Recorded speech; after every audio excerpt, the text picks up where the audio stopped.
parti pour la fiche d'exercice numéro 2 sur Pinocchio.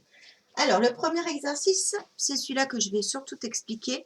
Tu vas devoir recopier la dernière phrase du texte de l'épisode numéro 2.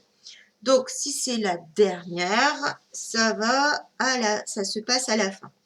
Tu cherches un petit peu par ici, eh bien, la dernière phrase. Je rappelle que la phrase commence par une majuscule et se termine par un point ou une sorte de point.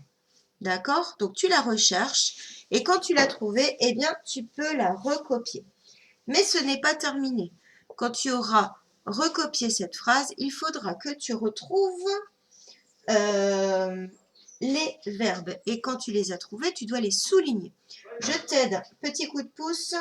Dans cette phrase, il y a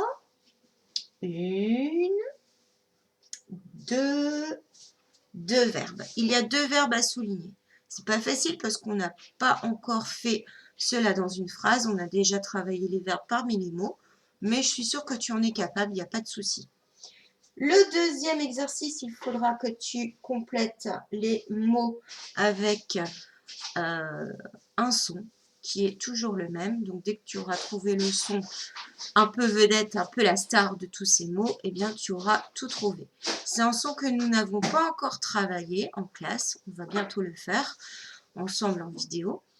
Mais tu peux retrouver ce son parce qu'il y a deux mots parmi ces 6 mots qui se trouvent dans le texte de Pinocchio.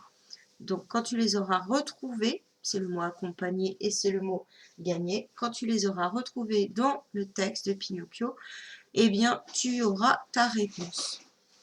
Ensuite, il faudra cocher la bonne réponse. Alors, la réponse ne se trouve pas dans le texte. Elle se trouve dans ta tête parce qu'on en a parlé ensemble au début des épisodes de Pinocchio. Et puis, tu connais peut-être déjà le dessin animé. Et la dernière partie de cette fiche d'exercice, eh bien, ça ressemble très fort. C'est même la même consigne que la dernière fois dans les exercices de l'épisode numéro 1. D'accord? Mais on verra ça.